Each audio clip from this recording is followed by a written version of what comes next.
Welcome to Mexico Unexplained, where we will explore the magic, the mysteries, and the miracles of Mexico. This series presents information based partly on theory and conjecture. The podcaster's purpose is to suggest some possible explanation, but not necessarily the only ones to the subjects we will examine. Here is your host, Robert Bitto. Welcome, and muy bienvenidos to episode number 271 of Mexico Unexplained, where we examine the magic, the mysteries, and the miracles of Mexico. I'm your host, Robert Bitto. Born in France, 22-year-old Claude-Joseph Désiré Charnay became a teacher in New Orleans. The year was 1850.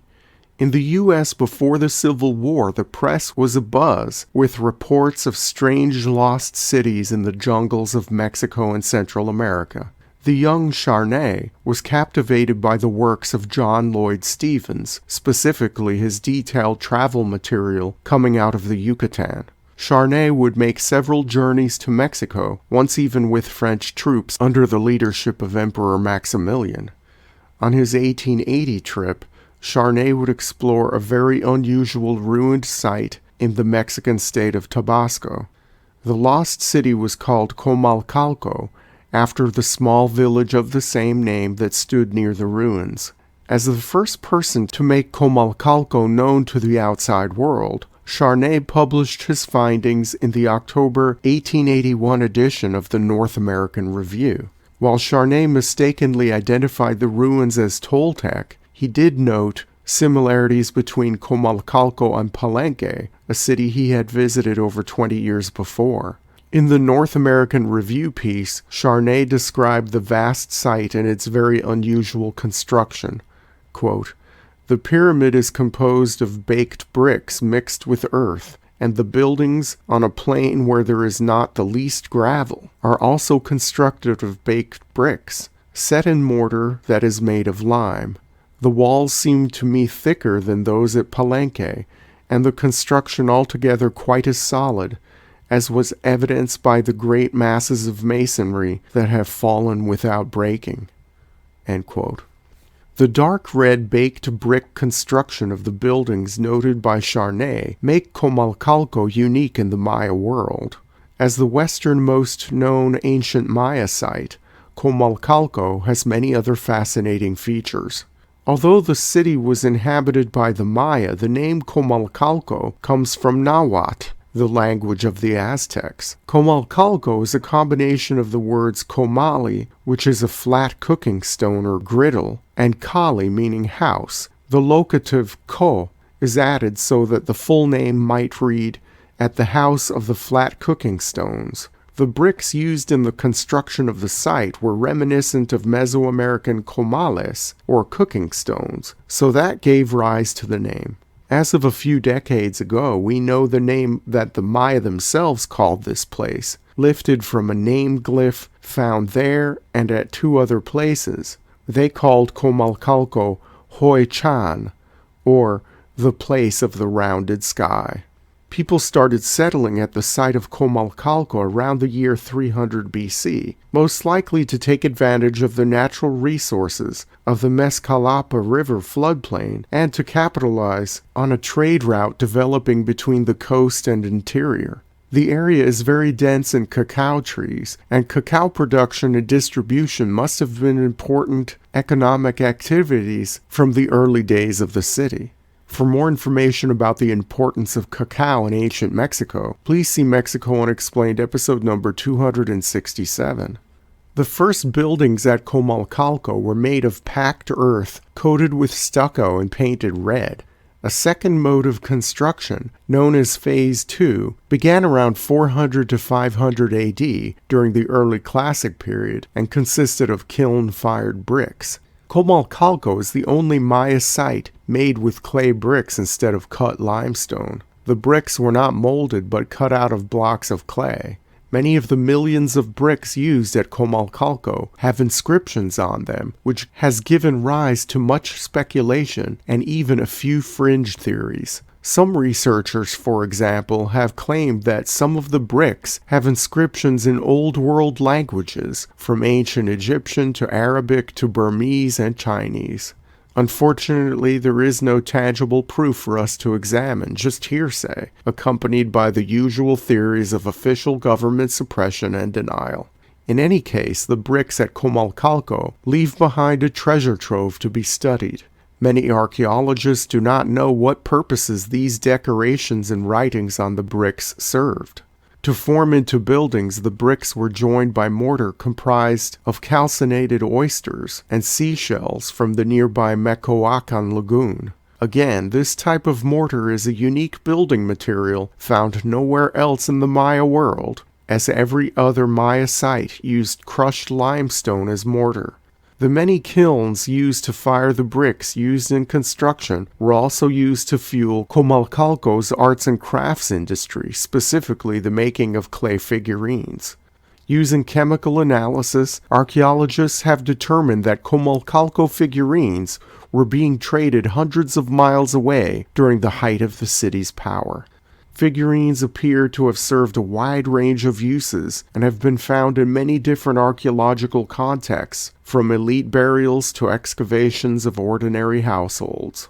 With the graffiti and more elaborate drawings on the bricks, and all the formal art that survives on the monumental architecture at Comalcalco, archaeologists are slowly piecing together a detailed history of this enigmatic place. Although the city had been established hundreds of years before then, the earliest date found in any inscription reads August 10th, 561 AD, and references a ruler named Chan Tok I. Comalcalco had its own independent royal family and noble class ruling for generations until the city was conquered by nearby Tortuguero on December 20th, 649 AD. The stone monuments of Tortuguero record the capture of the Comalcalco king, called Osh Balam, by the Tortuguero ruler Balam Aha. After this, Comalcalco started using the name glyph of Palenque, which was also ruling over Tortuguero at the time. It was after this crushing defeat that the Palenque architecture that the French explorer Charnay noted so prevalent there began to make its appearance at the site. It's unknown if a new nobility was installed at Comalcalco after the historic defeat, but the city still had local rulers and administrators. The last known record of a ruler dates to March 7, 814 AD, and it is associated with a man named El Kinich, which translates to burnt sun. Like so many other Maya sites, Comalcalco was abandoned in what archaeologists call the Terminal Classic, sometime between 900 AD and 1100 AD. While the collapse of the classic Maya civilization still remains somewhat of a mystery, researchers have discovered at Comalcalco's Temple II references to rituals related to rain deities dating from the late 700s and early 800s AD. A severe drought hitting the Maya homeland in the late 8th century could have contributed to the disintegration of the social fabric and may have been one of the stressors that eventually led to the collapse of the whole system. Excavations began at Comalcalco in 1880 with the arrival of Charnay, who was more interested in making finds he could ship off to museums and collectors in the US and Europe. Local Mexicans started digging at the site in the 1890s, but formal archaeological work only really began in 1925, under the supervision of Danish archaeologist Franz Blom and his associate Oliver Lafarge, an American. The Mexican government became interested in the site in the 1960s and set up a plan to open up Comalcalco to tourists. As Comalcalco is only 25 miles from Villahermosa, the capital city of the state of Tabasco, the ruins see many visitors. A beautiful modern museum opened on site in 2012. As already mentioned, anyone visiting Comalcalco will be taken by its unique architecture made of dark red brick. Although most of the site remains unexcavated, there are over 430 structures that have been identified so far. Although the site sits on some 178 acres, the central core is dense with buildings and is divided into 3 distinct zones: North Plaza, the Great Acropolis, and the East Acropolis.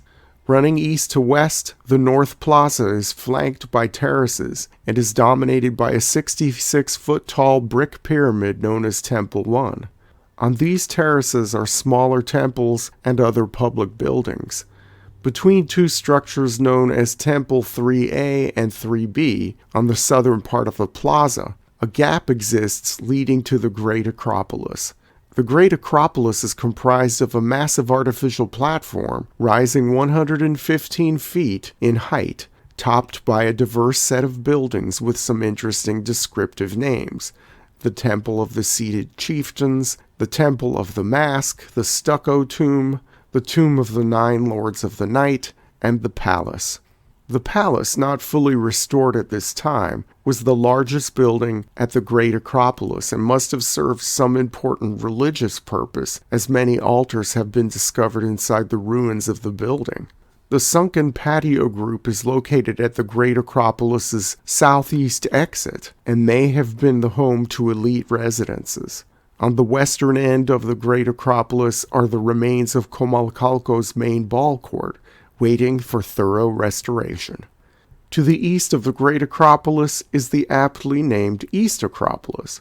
This is a smaller version of the Great Acropolis, with very similar temple structures, but with no brick buildings immediately visible.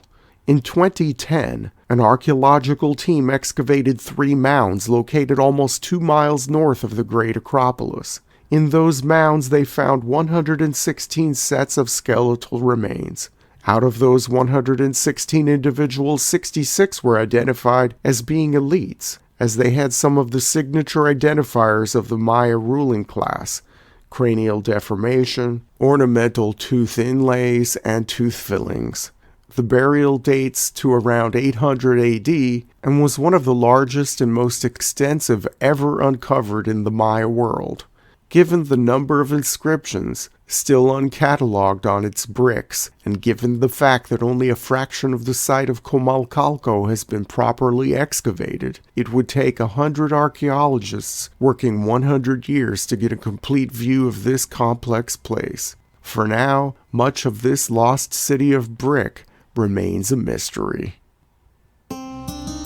Thank you once again for listening to another episode of Mexico Unexplained. Remember to like and subscribe to us on YouTube and follow us on Twitter. Tell your friends by sharing these shows with others. Please go to our website, MexicoUnexplained.com, for references, illustrations, and for free access to transcripts of past shows. Please visit Amazon.com to purchase the books, Mexico Unexplained and Mexican Monsters, to get hard copies of The Magic, the Mysteries, and the Miracles of Mexico. We appreciate your kind attention once again. Until next time, thank you and gracias.